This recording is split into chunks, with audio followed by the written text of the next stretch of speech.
In this video, I am going to talk about how to complete your Quant finance project in R, and this is for education and research purpose only.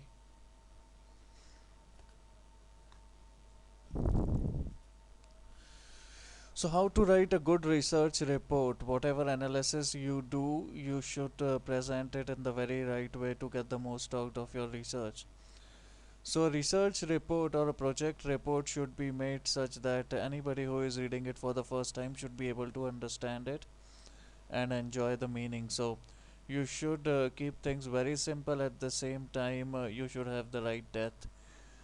uh, if you write the paragraph, the introduction, the abstract, the conclusion, it should be such that even somebody who is a newbie in the area is able to understand. So the sections that you should make in the report should be abstract, introduction, then you should have pseudo algorithm of the analysis. So in this case we are comparing different processes like AR1 processes, so searching for the best AR process. And also we should write a little bit about which packages are we using in R and the appropriate link to learn those packages, and finally end with the literature review. So if somebody want to understand some of the packages that R have, like for auto regression we have the ARIMA and the forecast package in R. For neural network we have a neural net package in R. So these should be mentioned in our research report so that anybody can check that out.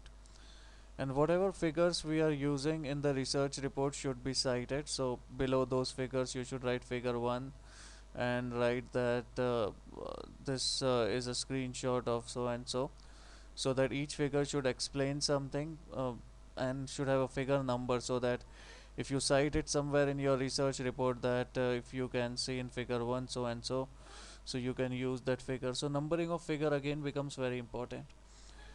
I now jump to the questions in ARIMA or auto regression. So to write about this, first you should have a pseudo algorithm in mind on what you are exactly going to do. So if you are using an auto-regressive model, you should first understand the meaning of few terms. The first term being lag, the the modeling idea. So an auto-regressive model regresses a value of a time with t minus 1. So let me show you how that would work in an Excel.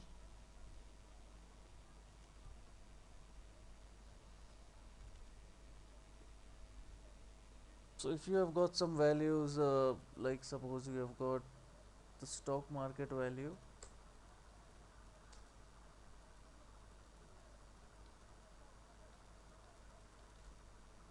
and this is like for different years. So this is like 2014, 2000, oops, 2013,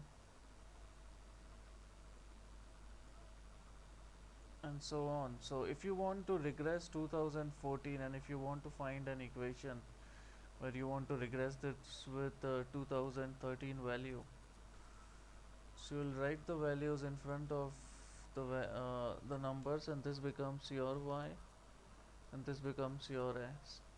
So we did talk about this in the first lecture on running AR model on R, and now we would regress that so that we can find the right value. So we could regress it with just a value before that. If you observe, these values are same, so we can regress with t minus 1, or we can regress with t minus 2, or we can regress with t minus t 3, and so on. So or we can regress with all of them. So in the AR model that we have here in our screen, the AR1410 represent that we are using 4 lags. So AR123, so we are regressing it with t minus 1, t minus 2, t minus 3 and t minus 4. So this is the indication of AR410. Now why we are using this? Because maybe the errors are least in this model as compared to 510, or maybe these are some typical behavior of or a weekly behavior that tends to follow. Now when you are using the ARIMA model, and when you are trying to regress it with t minus 1, you will actually say that the current value depends on the last 4 lag values. So there could be some reasoning for selecting that. So the reasoning again is that your residual, sum of residual should be minimized. So when you compare different processes, or when you compare an AR1 model with a neural network with any other model where you are trying to fit in value, your focus should be on residual minimization. Then you have various seasonality uh, in the data which can be handled using this. So a data opening on Monday will probably follow the trend that was followed in on the last Monday. So the data might be seasonal, which means that on sometimes it might be peaking, and on some times it might be moving down. For example, sales in December are seasonal. Each December there is high sales and there is less sales in Jan. Now, now the fifth question here becomes, what is the business sense of AR4 or ARIMA 4 model?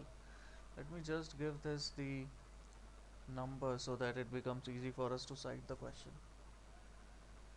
So we did look at the first core question. I'll quickly talk about that. The first is pseudo algorithm of the analysis. So we should understand what analysis we are running.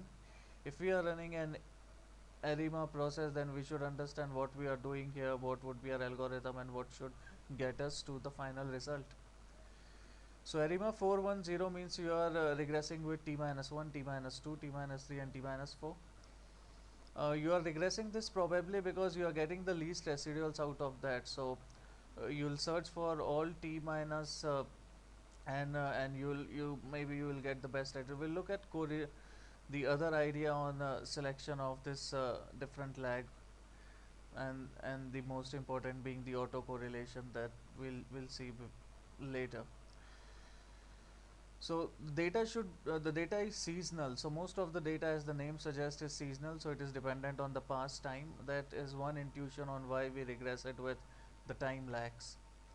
So the lag is the value in the last period, or the last day, or the last quarter, or the last reading, whatever you may call it. Now if we say that the value depend on 4 last lags, if you observe this makes a bit of reasoning, because if you talk about a week's data, it should be like a weekly number that's making it move in a particular direction.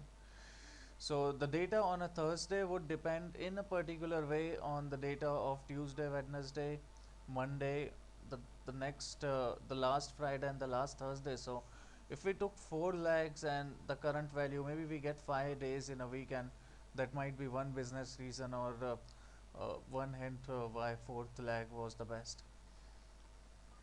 Then we should check whether the model is non-stationary. You can read about this more, but the idea is that the analysis should be stable, and this should not run towards infinity or some weird value. Now we will jump into the 10th question, that what is package in R. So R has different packages. You have packages to forecast ARIMA process. You have package to run the neural network. So there are different packages. Whenever you use them, you should actually link them in the reference so that anybody reading your paper can go there. Then we have something called the exponential smoothing. I will skip this for now.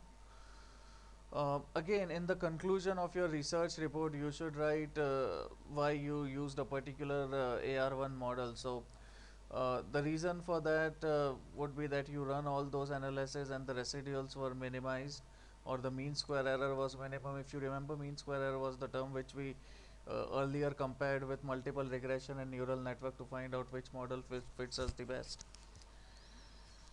The next question that could come in is the question number 13, which will talk about why we are taking absolute value and return. So you should take returns most of the time, because return on a day is dependent on the value of return on another day. Therefore, the current methodology is in question where you are just using the raw value. If you remember, we have something like 1800 used as the S&P value. Uh, Moreover, you should prefer to use the returns, because the returns of different years would actually remove those jumps that you can get due to the number. Other idea which you can use is you can use daily data, or you can use weekly returns. So in case you want to use weekly return, you can use weekly return and try to run your analysis. So that's another way of prediction. So currently you have taken daily data and you have not taken returns in the current analysis. Another way to do that is to take daily returns or weekly returns and try to fit an ARIMA model. So not just that, you can take different lags and different methodologies like ARIMA and neural network. You can also choose whether you are running this on daily return or weekly return or other idea. There are some things about autocorrelation. So if there is an autocorrelation in the data, which means that there is trouble, because your data is being correlated with a lag. So whenever there is no autocorrelation, that is very good for us. So you should check for autocorrelation, because we want our ARIMA equation to actually explain all the lags and the dependency on the lag terms. We don't want any dependency to remain in the model. So once you make your best ARIMA equation, you should check and make sure that there is no autocorrelation, because in fact you are trying to build up a model that is taking all these factors into account. So there should be no autocorrelation. This is an example of an ARIMA 410, and you have standard error, and you should make sure that this is something like the p-value that we did in the multiple regression. So this should be small. You will use some hypothesis testing to actually find out whether they are small enough or not, but the general idea is that the standard error should be small so that you can reject them. So these are the coefficients and these are the standard errors that we have in terms of R. Then we have neural network packages in R, which are given in these two links, and we invoke the neural net command to actually call it. So this was all about how to make a good research project on R. You can check more about this into my coming videos. I did not went into technicality due to this being the first video, otherwise we could talk on the other things as well. So just make sure that your report is very good, it's comprehensive, it talks about the business sense, and it probably in the next video I'll talk more about the time series modeling uh, and how you can choose various things. Thank you for listening.